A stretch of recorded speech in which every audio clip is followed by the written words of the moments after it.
بسم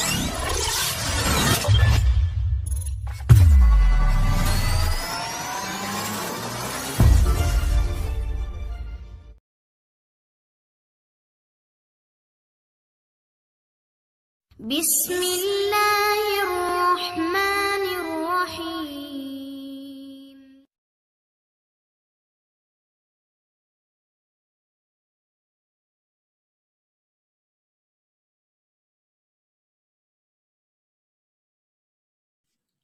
کشش کے الفاظ کی بازگشت ہوئی تو لب خود بہت ہی مسکراہٹ میں ڈھل گئے۔ اس بات سے انجان و نیند کی وادیوں میں کھو گیا۔ عائشہ ماں کو ہسپتال سے گھر لے آئی تھی، جن کی حالت رات کو اچانک ہی بگڑ گئی تھی اور اب دوائیوں کے زیر اثر سو رہی تھی۔ عائشہ باپ کی وفات کے بعد گھر کی اکلوتی بیٹی ہونے کے ناطے وقت سے پہلے ہی بڑی اور سمجھدار ہو گئی تھی۔ نہ باپ کے کسی بہن بھائی نے ساتھ دیا اور نہ ہی ماں کے۔ غریبوں کے تو سائے بھی ساتھ چھوڑ جاتے ہیں، یہ تو تھے ہی وقت کے فرعون، جن کی امیری نے غریب رشتہ داروں سے قطع تعلق کر لیا۔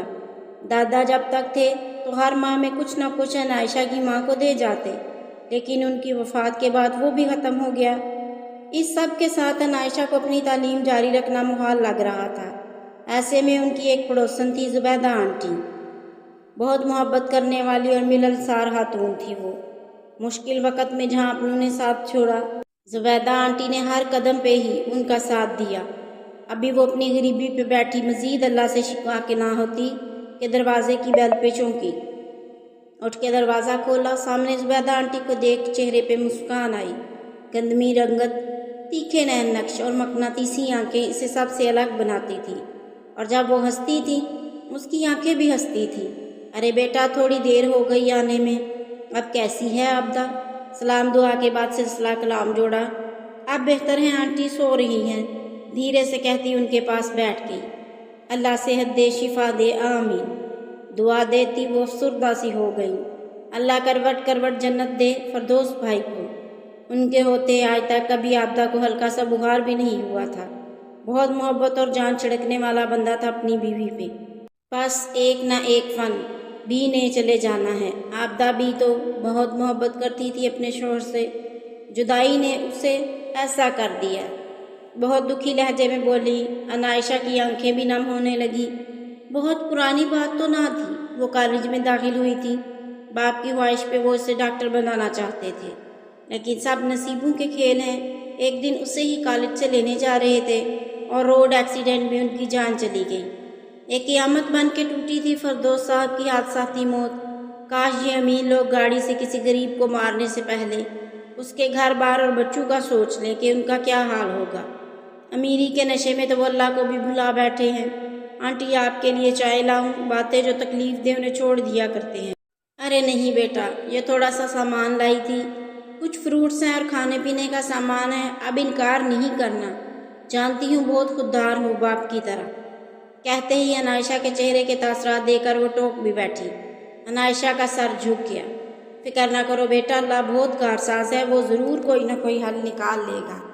لے میں تو بتانا ہی بھول گئی، ماتھے پہ ہاتھ مارا۔ فائق سے بات ہوئی تھی میری، جہاں وہ کام کرتا ہے وہاں پہ تمہاری نوکری کا کہا تھا اسے میں نے۔ اچھا آنٹی، کیا کہا فائق بھائی نے؟ عائشہ پرجوش ہوئی۔ کہہ رہا تھا آج شام میں بتائے گا، تو تم شام کو چکر لگا لینا گھر کا، اللہ بہتری لائے گا انشاءاللہ۔ عائشہ نے دل سے کہا اچھا میں چلتی ہوں، پھر آؤں گی، اپنا اور ماں کا خیال رکھنا، کسی بھی چیز کی ضرورت ہو تو بے جھجک کہہ دینا بیٹا۔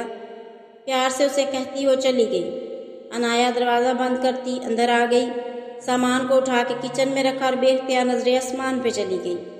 وہ کتنا بڑا کارساز ہے۔ ابھی وہ اللہ سے شکوے کر رہی تھی، لیکن نہیں جانتی تھی کہ وہ اس کے لیے کیا سوچ کے بیٹھا ہے۔ واقعی امی صحیح کہتی ہیں، جو نصیبوں میں ہوتا ہے ساتھ بل ڈال کے اللہ ہم تک پہنچاتا ہے۔ بس فرق یہ ہوتا ہے کہ جس سے امید ہوتی ہے وہاں سے نہیں، وہ اوپر والا کہیں اور سے ہی بندوبست کرتا ہے، کیونکہ نیکی کرنا بھی اللہ جس کے نصیب میں لکھتا ہے وہی کرتا ہے۔ اللہ سب کے نصیبوں میں نیکی کرنے کا جذبہ پیدا کرے، آمین۔ صبح میڈم کشش کا موڈ بہت خراب تھا۔ کرن اور سمیر کو ایک نظر بھی دیکھ رہی تھی۔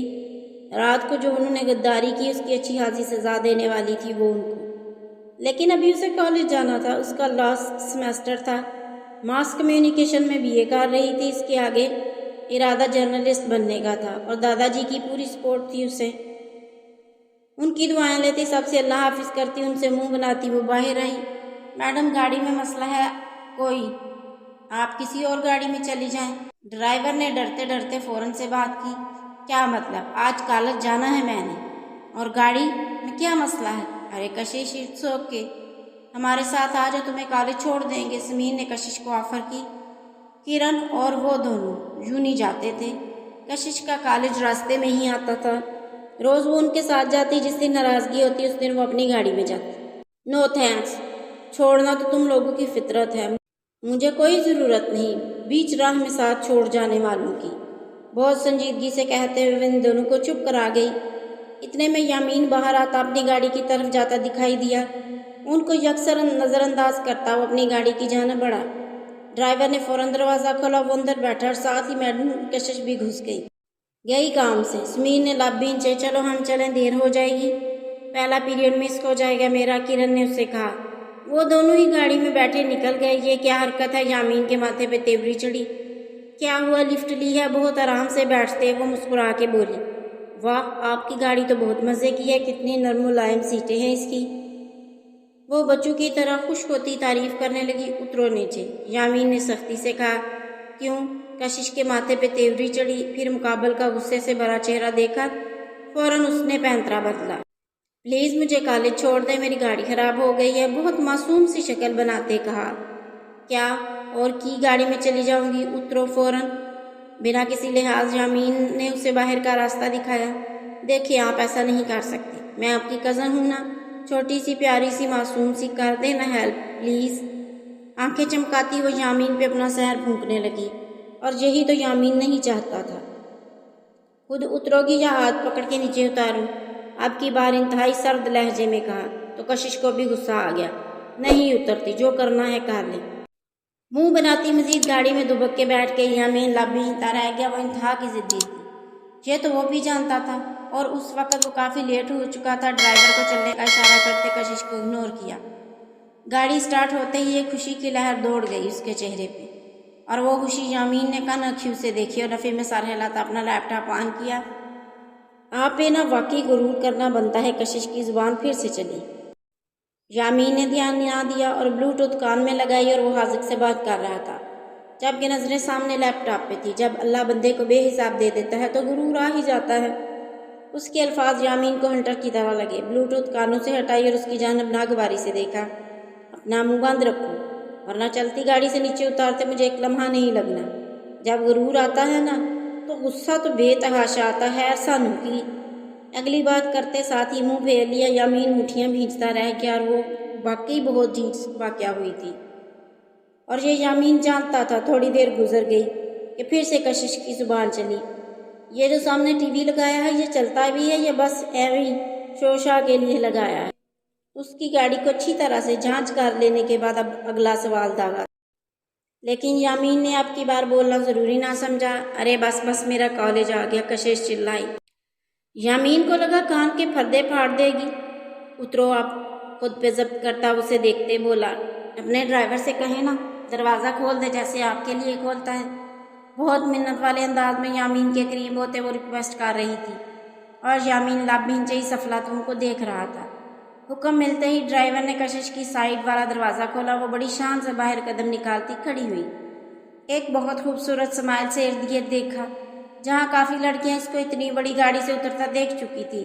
پلٹ کے شکریہ ادا کرنا چاہا لیکن گاڑی کا دروازہ بند ہو چکا تھا اور ڈرائیور گاڑی آگے بڑھا چکا تھا. منہ تو بنایا لیکن گھر جا کے شکریہ ادا کرنے کا ارادہ کرتی وہ کالج کے اندر بڑھ گئی. ارے واہ کشش، یہ کس کی گاڑی میں آئی ہو آج؟ مریم سے رہا نہ گیا تو پوچھ بیٹھی. ارے اپنی ہی سمجھو. کشش نے فرضی کالر جھاڑے. کافی لڑکیاں تو اس سے چھپتی چھپاتی پھرتی تھی اس کی شرارتوں کی وجہ سے. وہ بھی آج بہت مرعوب نظر آ رہی تھی. تمہیں پتہ بھی ہے جس گاڑی میں تم بیٹھ کے آئی ہو اس کی مالیت کتنی ہے؟ مریم کی حیرانی بھی کم نہ ہو رہی تھی. ہاں جانتی ہوں کافی مہنگی ہے، پر اصلی پرائس تو پتہ نہیں. اس کے لیے ٹالتے ہوئے بول دی اور آگے بڑھی. مریم بھی اس کے پیچھے ہی تھی. 1 کروڑ سے اوپر کی گاڑی ہے یہ. تم تو کافی امیر ہو بھائی. کبھی بتایا نہیں. چھپی رستم. مریم اس کے مزید قریب ہوئی. تم تمہیں کیسے پتا کہ وہ 1 کروڑ سے اوپر کی ہے؟ کشش کا اعتماد پہلی بار تھوڑا ڈگمگایا۔ یہاں نیٹ پہ دیکھا تھا بہت کلاس کی گاڑی ہے، پر تم تو اس پہ بیٹھ کے آئی ہو، مزہ آ گیا ہوگا۔ مریم کچھ زیادہ ہی ایکسائٹڈ تھی۔ کشش منہ بناتے آگے بڑھ گئی۔ ایک اس کی گاڑی تھی جو شاید 8-9 لاکھ کی تھی، لیکن کافی اچھی گاڑی تھی۔ اس کے لیے دادا جی نے لی تھی، جو اسے کالج لانے اور لے جانے کے لیے تھی۔ سمیر اور کرن بھی بہت مہنگی گاڑی میں جاتے تھے۔ داور کی گاڑی بھی کمال کی تھی، اور دوسری طرف اس کا اپنا کزن تھا، کروڑوں کی گاڑی میں گھومتا تھا۔ اس کے دل میں دکھ سا گھر کرنے لگا۔ سب سے کم اور ہلکی قیمت والی گاڑی اس کے حصے میں کیوں آئی؟ جو آئی روز خراب ہوتی تھی۔ باقی کا دن برے دل سے گزارا اور اپنی گاڑی میں گھر واپس لوٹ آئی۔ اپنی گاڑی کو دیکھ کر سارا راستہ وہ منہ بناتی آئی۔ وہ لالچی نہیں تھی، نہ ہی اس کی فطرت میں لالچ پن تھا، لیکن وہ اس فرق کو سمجھ نہ پائی جو اس کے اور باقی کزنز کے درمیان تھا۔